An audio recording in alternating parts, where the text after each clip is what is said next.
Hello, today we're going to be looking at Peter Thorpe art. Peter Thorpe was an artist who painted originally his space paintings on wood with palette knives with all the leftover paint that he had. So we're going to be doing in the style of Peter Thorpe. It'll be an abstract background with then a real looking space feature on the front. So we're going to start with our abstract background. I've got a 6B pencil here, which you wouldn't normally sketch with because it's quite dark, it's more for shading, but I think it will be easier for you to see as I do it.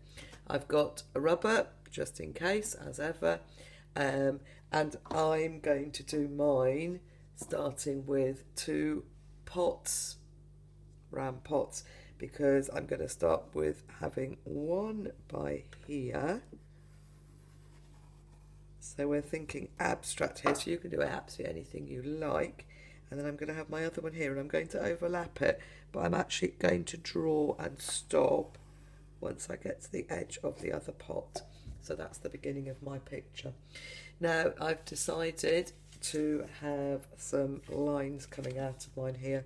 So as usual, I can't find the ruler, so I'm going to use the Dover card here, and I'm going to draw nice straight lines coming out of my picture.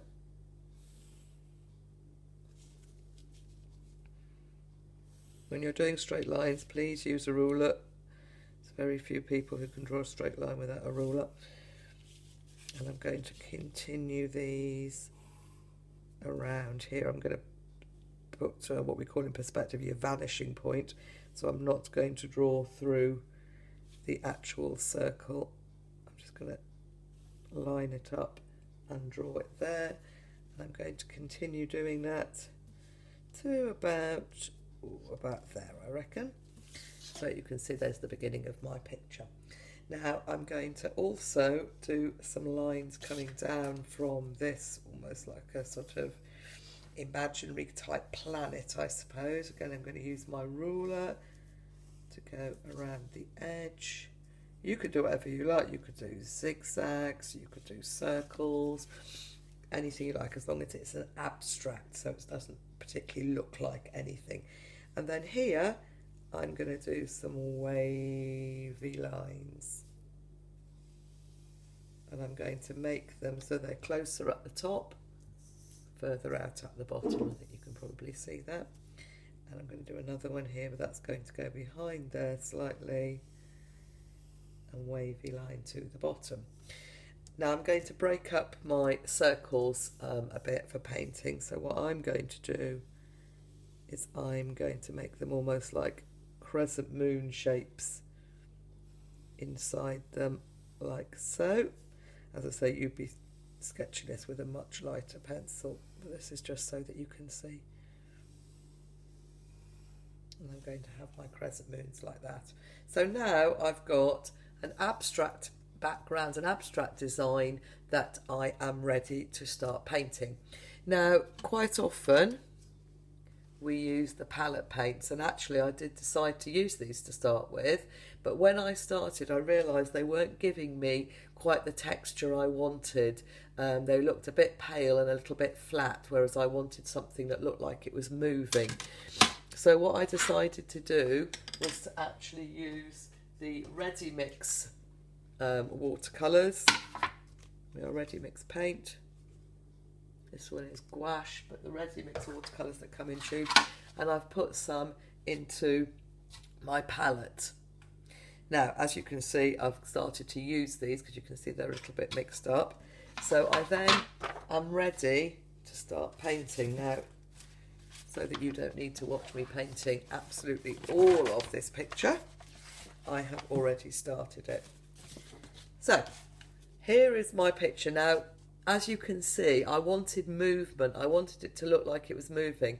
So it's not, I'm a bit of a stickler for neat, but I decided on this picture that actually we could blend things, we could have the lines, because Peter Thorpe, when he does his artwork, he uses a palette knife, so it's not all smooth and flat.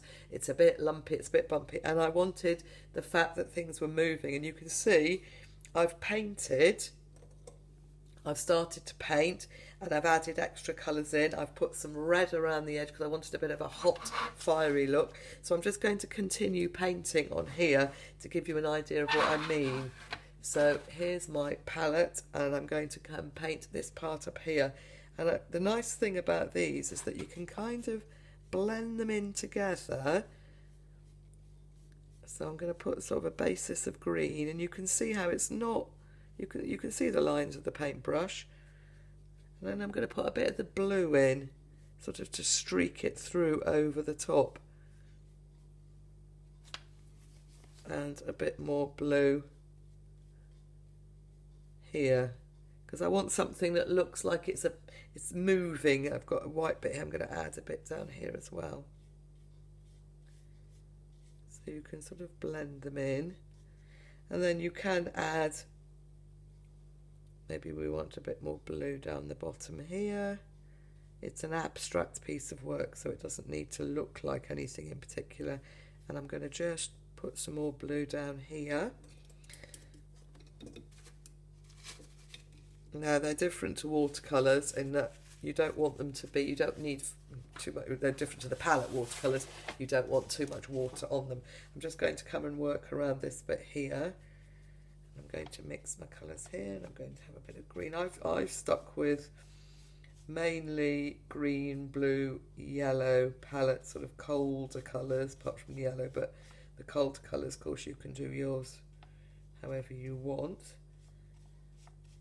And again, I'm doing quite short strokes to give a bit of movement, because I want it to almost to look like a bit like Vincent van Gogh's Starry Night, where we can see movement going round. And I'm going to go a bit bluer on the outside here.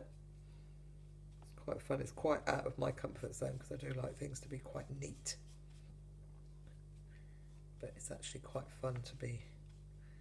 I'm going to put a bit of the yellow in here as well. You can see you can just sort of put it over the top.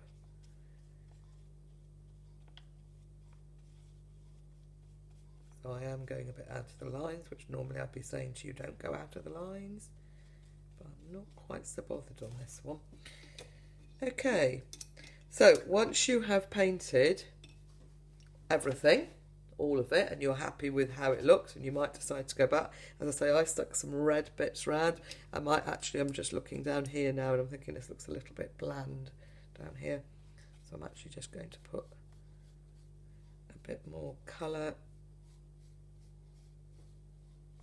just to give that a bit more movement there.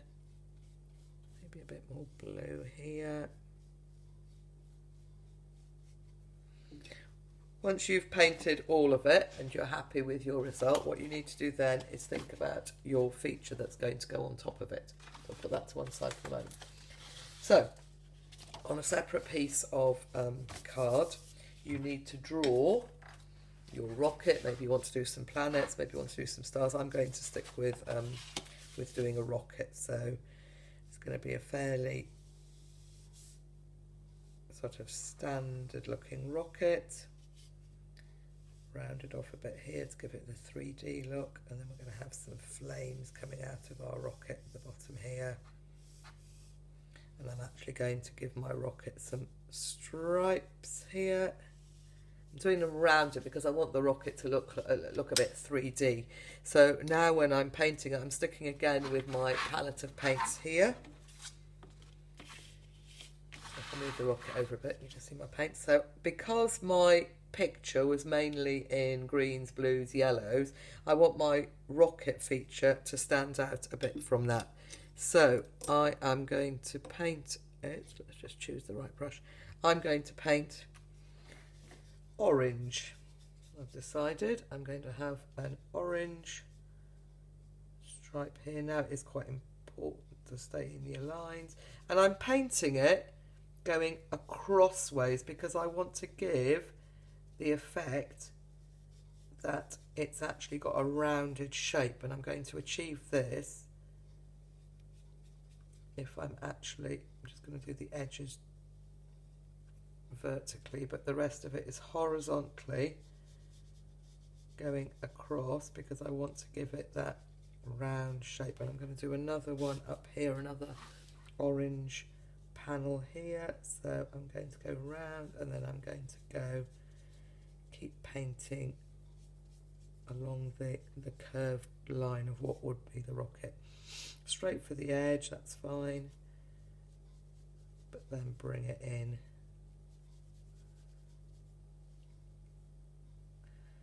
And then what I'm going to do, wash my brush, dry my brush off, is I'm going to add a little bit of red. And the reason I'm adding the red, it's almost like a shading, because I want to give the impression, as I say, that this is a 3D rocket here. It's not just flat. I feel there's lots of movement in the back of my picture and my abstract background. So I'm just going to add,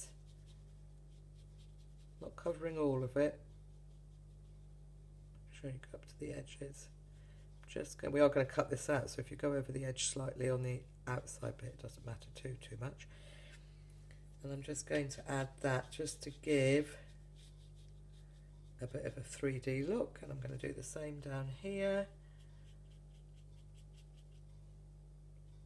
And your best thing is to start narrower up here, less up here, and more as it comes down, so a bit wider down here, just to give it that rounded effect.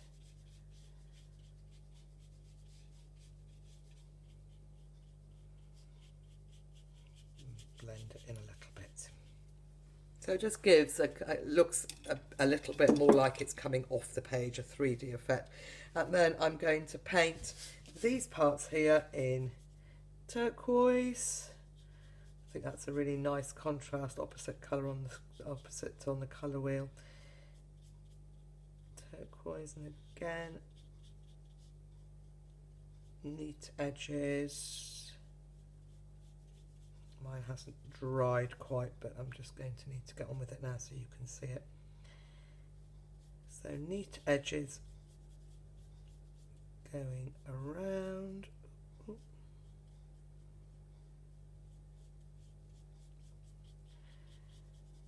And then what I'm going to do on this one is just add a little bit of the blue, so it's got similar effect as we had on the orange for giving it that 3D effect. Smaller amount at the top, larger as we get to the base. Dry it off, and then you can blend.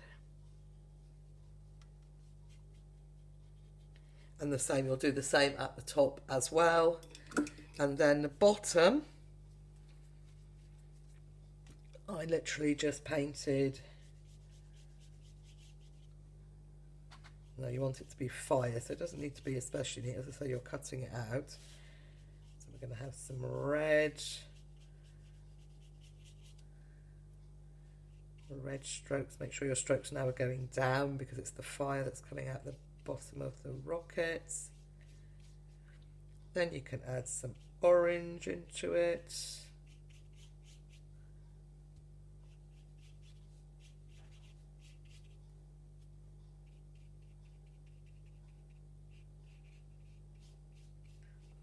Orange here. Quickly wash the brush a little bit, and then I've just got a bit of the yellow here that's not been part of the blue, so you can just add your yellow on top, like so.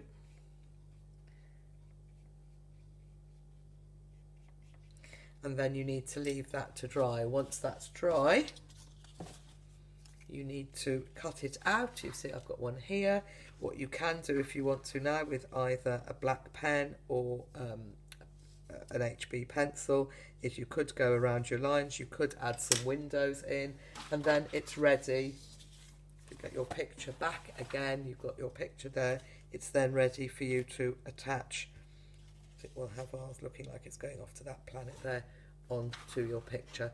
And there you have your Peter Thorpe artwork with your abstract background and your rocket or whatever you've chosen to do in the foreground.